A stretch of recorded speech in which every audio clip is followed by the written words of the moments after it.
श्रद्धा सिंधुजा जी की छोटी बहू बनकर उनके घर आई थी। सिंधुजा जी की बड़ी बहू आंचल की शादी 10 साल पहले सिंधुजा जी के बड़े बेटे उदय के साथ हो चुकी थी और अब छोटे बेटे प्रकाश की शादी श्रद्धा से हुई थी। आंचल के 2 बच्चे थे, एक बेटी और एक बेटा। सिंधुजा जी के पति 2 वर्ष पहले गुजर चुके थे। अच्छा भरा पूरा परिवार था। श्रद्धा को आए 2 महीने का वक्त बीत चुका था और एक दिन श्रद्धा ने सिंधुजा जी को बताया कि वह माँ बनने वाली है। घर में सब लोग बहुत खुश हो गए। आंचल भी बहुत खुश थी कि अब उसके बच्चों को एक छोटा भाई या बहन मिल जाएगा और उसके देवर प्रकाश का परिवार भी अब आगे बढ़ेगा। लेकिन करीब 1 महीने के बाद ही श्रद्धा जोर जोर से रोने लगी और जब सिंधुजा जी ने उससे पूछा तो उसने बोला उसका मिसकैरेज हो गया है। सिंधुजा जी तुरंत उसे लेकर अस्पताल गई, जहां डॉक्टर ने बोला कि बच्चा अब नहीं बचा है। सिंधुजा जी को समझ में नहीं आया कि यह सब कुछ कैसे हुआ है। खैर, कुछ दिनों के बाद श्रद्धा दोबारा गर्भवती हुई थी, लेकिन इस बार भी करीब 2 महीने के बाद उसने ऐसे ही रोना धोना शुरू कर दिया और जब सिंधुजा जी ने उससे पूछा तो उसने बोला कि उसके पेट में बहुत दर्द हो रहा है और जब उसे डॉक्टर के पास लेकर जाया गया, डॉक्टर ने बोला बच्चा पेट में ख़त्म हो चुका है, तुरंत अबॉर्शन करना पड़ेगा। कुछ महीनों में श्रद्धा के 2 अबॉर्शन हो गए थे। सिंधुजा जी को समझ में नहीं आ रहा था कि दोनों बार श्रद्धा के साथ ऐसे कैसे हो गया। श्रद्धा ने अब घर में साफ बोल दिया, मुझे तो लगता है बड़ी भाभी आंचल चाहती ही नहीं है कि मेरा बच्चा हो, ताकि उनका इस घर में एक छत्र साम्राज्य चलता रहे। सुनकर सिंधुजा जी ने श्रद्धा से बोला, यह कैसी घटिया बातें बोल रही है, पागल हो गई हो क्या? क्या बकवास कर रही हो? आंचल को किस बात की कमी है कि वह ऐसा चाहेगी? अच्छा खासा परिवार है उसका, 2 बच्चे हैं उसके, उदय अच्छा खासा कमाता है, फिर वह ऐसा क्यों चाहेगी? प्रकाश ने भी श्रद्धा से यही बोला, तुम्हारा दिमाग तो ठीक है, भाभी के बारे में ऐसी बकवास कर रही हो। श्रद्धा ने बोला, जो जैसा दिखता है वैसा होता नहीं है। ऊपर से तो आंचल भाभी ठीक ठाक दिखती है, पर क्या पता उनके मन में क्या हो, और क्या पता अंदर ही अंदर वह जलती हो मुझसे और नहीं चाहती हो कि उनके देवर का परिवार भी आगे बढ़े, ताकि इस घर पर सारे जमीन जायदाद पर उनका एक छत्र साम्राज्य बना रहे। सिंधुजा जी को श्रद्धा की बातें बहुत बुरी लग रही थी, क्योंकि आंचल ऐसी नहीं थी। उन्हें बहुत अच्छे से पता था और आंचल को भी श्रद्धा की बातें बहुत बुरी लगी। उसने पलटकर जवाब दिया, अपनी ज़ुबान पर लगाम लगाओ, तुमसे किस बात के लिए जलूंगी मैं? किस बात में तुम मुझसे आगे हो?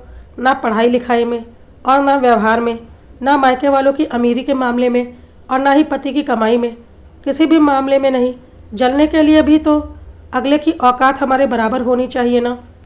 क्योंकि श्रद्धा ने बहुत ही गलत बात अपनी जेठानी के लिए बोली थी, तो आंचल ने भी उसे मुंहतोड़ जवाब दे दिया था और अपने कमरे में चली गई थी, यह बोलते हुए कि अगर गलती से भी दोबारा ऐसी बकवास अपने ज़ुबान पर लाई तो भूल जाऊंगी कि प्रकाश और तुमसे मेरा कोई रिश्ता है और सारी हेकड़ी उसी वक्त निकाल दूंगी।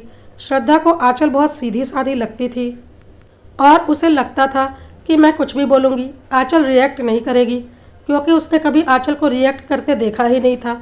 इसलिए उसे उम्मीद नहीं थी कि आंचल उसे ऐसा मुंहतोड़ जवाब देगी। सच यही था कि आंचल एक सीधी सादी महिला ही थी, पर अगर कोई उसके सीधेपन का गलत फ़ायदा उठाता तो उसे जवाब देना आता था। और सिंधुजा जी को भी यह पता था कि आंचल बहुत अच्छे दिल की महिला है। पता नहीं क्यों श्रद्धा को उसके बारे में ऐसी गलतफहमी हो गई है। खैर, उस वक्त श्रद्धा ने कुछ नहीं बोला, क्योंकि आंचल का पलड़ा भारी था और वह चुपचाप अपने कमरे में चली गई। करीब 3 महीने के बाद वह तीसरी बार गर्भवती थी और उसने सिंधुजा जी को बताया। सिंधुजा जी ने बोला था, जब तुम्हें हर बार आंचल के ऊपर अपने गर्भपात का इल्ज़ाम लगाना होता है तो एक काम करो, इस बार आंचल को बताओ ही मत कि तुम गर्भवती हो, ताकि तुम्हारे मन को भी शांति रहे। वैसे भी मुझे पता है मेरी आंचल बहू कितनी अच्छी है, घर में फालतू का विवाद मैं नहीं चाहती। लेकिन इस बार फिर 2 महीने के बाद श्रद्धा का मिसकैरेज हो गया और आनन फानन में उसे अस्पताल जाना पड़ा। डॉक्टर ने साफ बोल दिया, सब कुछ ठीक होते हुए बार बार मिसकैरेज हो जा रहा है। कुछ ना कुछ तो आपके घर में ही गड़बड़ हो रही है, या तो खान पान में या तो देखभाल में, क्योंकि श्रद्धा के अंदर तो कोई कमी दिख नहीं रही।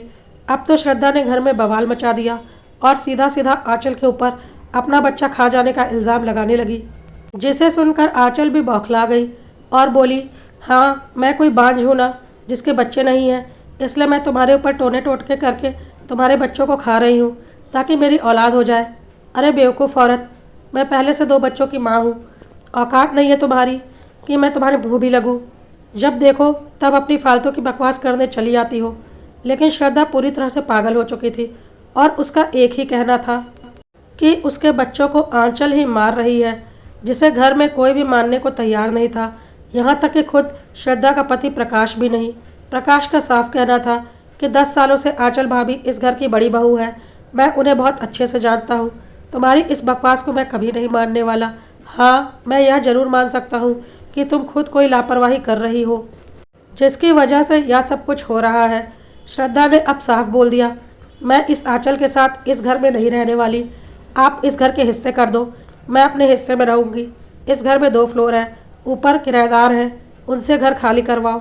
मैं ऊपर जाकर रहूँगी और नीचे के फ्लोर में आंचल भाभी रह लेंगी। मैं उनके साथ अब और नहीं रह सकती। आप लोगों को मेरी बात माननी ही पड़ेगी।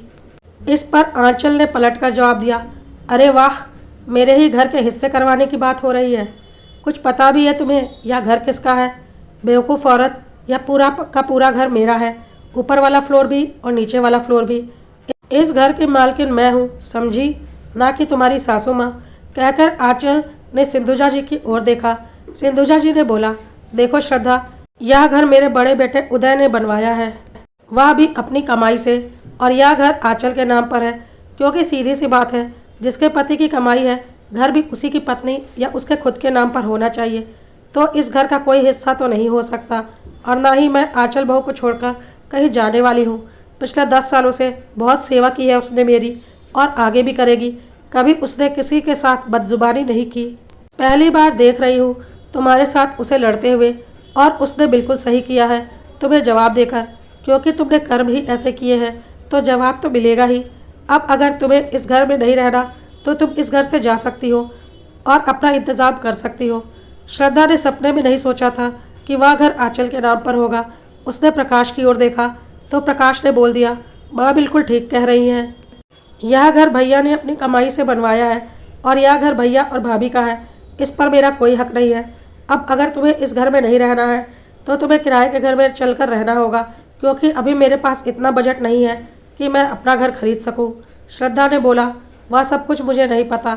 मुझे अब इस घर में नहीं रहना, और कौन जानता है कि यह घर भैया की कमाई से बना है या तुम्हारे माँ बाप ने चुरा छुपा कर अपनी सारी कमाई भैया को दे दी। इस पर सिंधुजा जी ने बोला, वाह बहू, क्या इल्ज़ाम लगाया है। तुम्हारे ससुर जी के ऊपर 5 बहनों की जिम्मेदारी थी, वह तो अपने लिए कभी जोड़ ही नहीं पाए। बहनों की शादी में ही सारे पैसे निकल गए। बस बिल्कुल बुढ़ापे में वह एक ज़मीन खरीद पाए थे, जो कि आज तक वैसे ही पड़ी है, क्योंकि उसे बनवाने के लिए कभी उनके पास पैसे नहीं थे। जब उदय ने यह घर बनवाया था तो वह उसी ज़मीन पर बनवाना चाहता था, लेकिन तुम्हारे ससुर जी ने उसे मना किया था और बोला था कि वह ज़मीन तुम्हारी मम्मी के नाम पर है।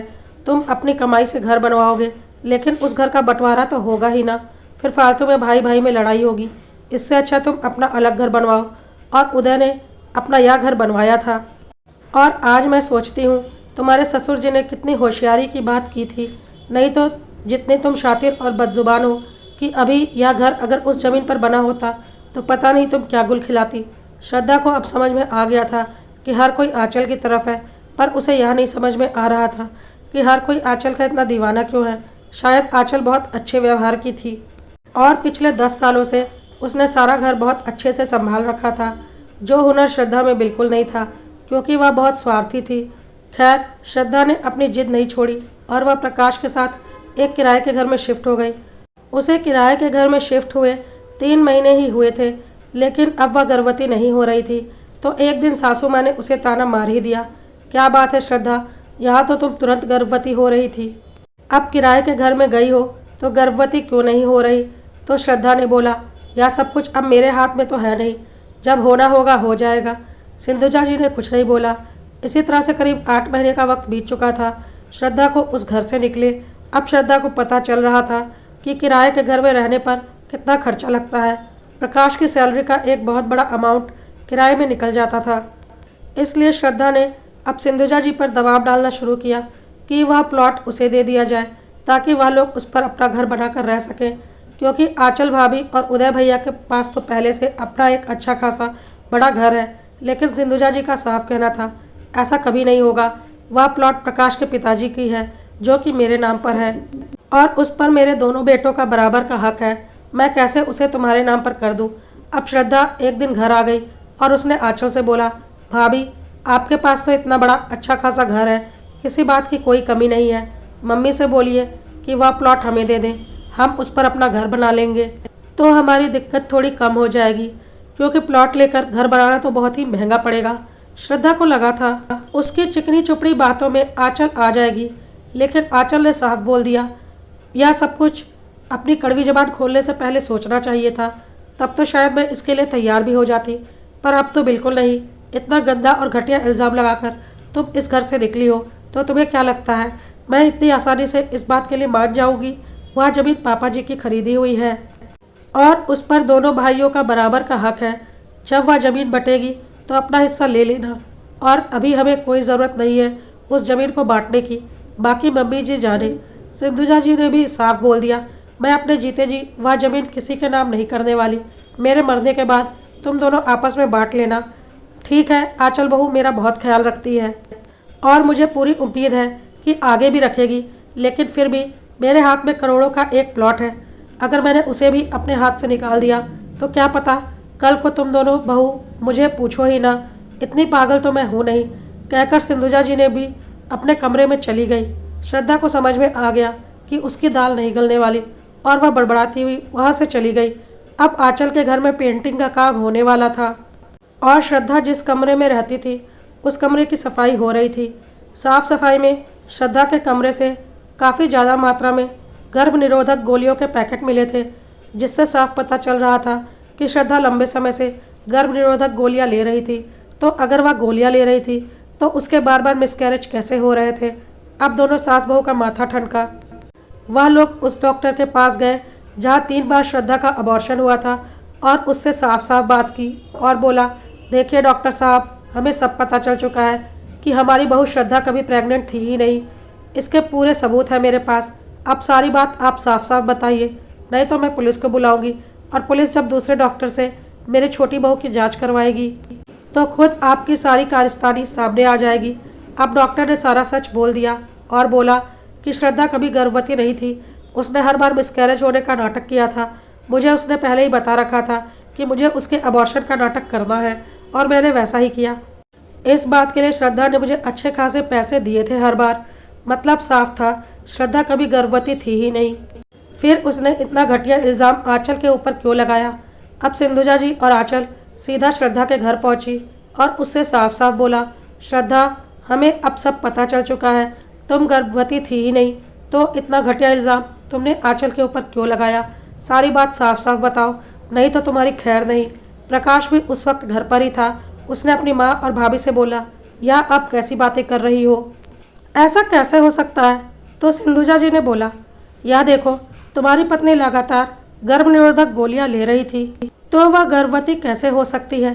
कहकर सिंधुजा जी ने उस घर में भी श्रद्धा की अलमारी को खोल दिया और उसे तितर बितर करने लगी, जिसमें उन्हें फिर से गर्भ निरोधक गोलियों के पैकेट मिल गए जो कि प्रकाश के सामने थे।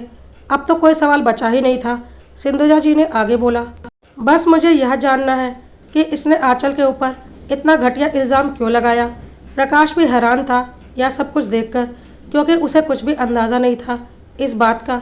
अब श्रद्धा को समझ में आ गया, उसकी सारी पोल पट्टी खुल चुकी है, क्योंकि आंचल ने बोल दिया था वह दोनों अभी उस डॉक्टर से मिलकर आ रहे हैं जिसने हर बार श्रद्धा का अबॉर्शन किया है। उसने सारी सच्चाई बता दी है कि श्रद्धा कभी गर्भवती थी ही नहीं।